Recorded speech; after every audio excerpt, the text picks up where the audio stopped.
ফরিদপুর শহরের ভাটিলক্ষ্মীপুর এলাকায় তুচ্ছ ঘটনাকে কেন্দ্র করে এক পরিবারের উপর সংঘবদ্ধভাবে হামলার অভিযোগ উঠেছে। স্টাফ রিপোর্টার, দৈনিক দেশের প্রত্যয় নিউজ ডেস্ক।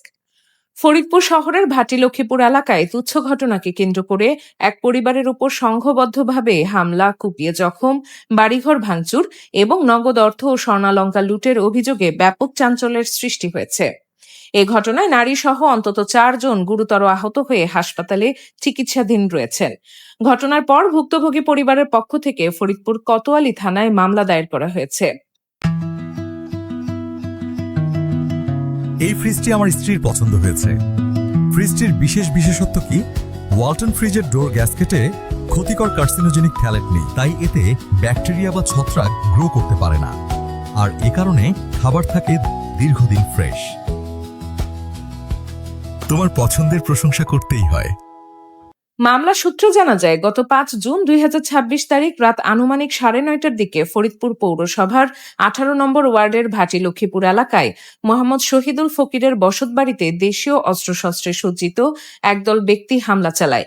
অভিযুক্তদের মধ্যে রয়েছেন 58 বছর বয়সী আব্দুল কুদ্দুস ব্যাপারী, 32 বছর বয়সী তপন ব্যাপারী, 22 বছর বয়সী নাইম ব্যাপারী, 18 বছর বয়সী আজিম ব্যাপারী, 23 বছর বয়সী রাকিব, 18 বছর বয়সী আবির এবং অজ্ঞাতনামা আরো কয়েকজন।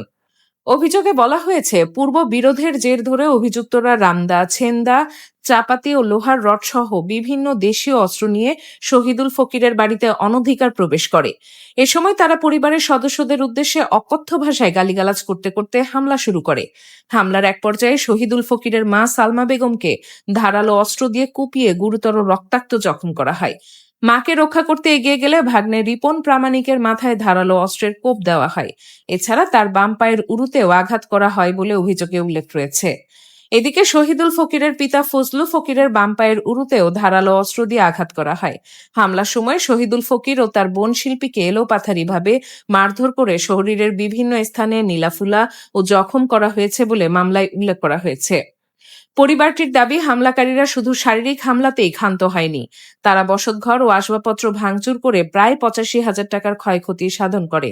একই সঙ্গে ঘরে থাকা গরুর ব্যবসার নগদ 2,35,000 টাকা এবং প্রায় 2,40,000 টাকা মূল্যের স্বর্ণালঙ্কার লুট করে নিয়ে যায়। লুট হওয়া স্বর্ণালঙ্কারের মধ্যে একটি স্বর্ণের চেইন, একটি ব্রেসলেট এবং একজোড়া কানের দুল রয়েছে বলে জানা গেছে। হামলার সময় ভুক্তভোগীদের ডাক চিৎকার শুনে স্থানীয় লোকজন এগিয়ে এলে অভিযুক্তরা ঘটনাস্থল ত্যাগ করে। যাওয়ার আগে তারা পরিবারের সদস্যদের প্রাণনাশের হুমকি দেয় বলেও অভিযোগে উল্লেখ করা হয়েছে। পরে স্থানীয়দের সহযোগিতায় গুরুতর আহত ফজলু ফকিরকে ফরিদপুর জেনারেল হাসপাতালে ভর্তি করা হয়। এছাড়া সালমা বেগম, রিপন প্রামাণিক ও শিল্পীকে ফরিদপুর মেডিকেল কলেজ হাসপাতালে ভর্তি করা হয়। বর্তমানে তারা চিকিৎসাধীন রয়েছেন। ভুক্তভোগী শহীদুল ফকির জানান, আহত স্বজনদের চিকিৎসা ও হাসপাতালে ভর্তি সংক্রান্ত ব্যস্ততার কারণে তাৎক্ষণিকভাবে থানায় যেতে পারেননি। পরে সুস্থভাবে বিষয়টি উপস্থাপনের জন্য তিনি থানায় অভিযোগ দায়ের করেন। এই ঘটনায় ফরিদপুর কোতোয়ালি থানায় মামলা নাম্বার 20 তারিখ 9 জুন 2026 দায়ের করা হয়েছে। মামলাটি বাংলাদেশ দণ্ডবিধির 143, 447, 448, 427, 323, 324, 325, 326, 307, 379 ও 506 ধারায় রুজু করা হয়েছে। মামলার তদন্ত সংশ্লিষ্ট সূত্র জানায়, অভিযোগের বিষয়গুলো গুরুত্ব সহকারে খতিয়ে দেখা হচ্ছে। তদন্তে অভিযোগের সত্যতা পাওয়া গেলে জড়িতদের বিরুদ্ধে আইনানুগ ব্যবস্থা গ্রহণ করা হবে। ঘটনাটি এলাকায় ব্যাপক আলোড়নের সৃষ্টি করেছে। স্থানীয় বাসিন্দারা দ্রুত তদন্ত সম্পন্ন করে দোষীদের আইনের আওতায় আনার দাবি জানিয়েছেন। তবে প্রতিবেদন লেখা পর্যন্ত অভিযুক্তদের কোনো বক্তব্য পাওয়া যায়নি।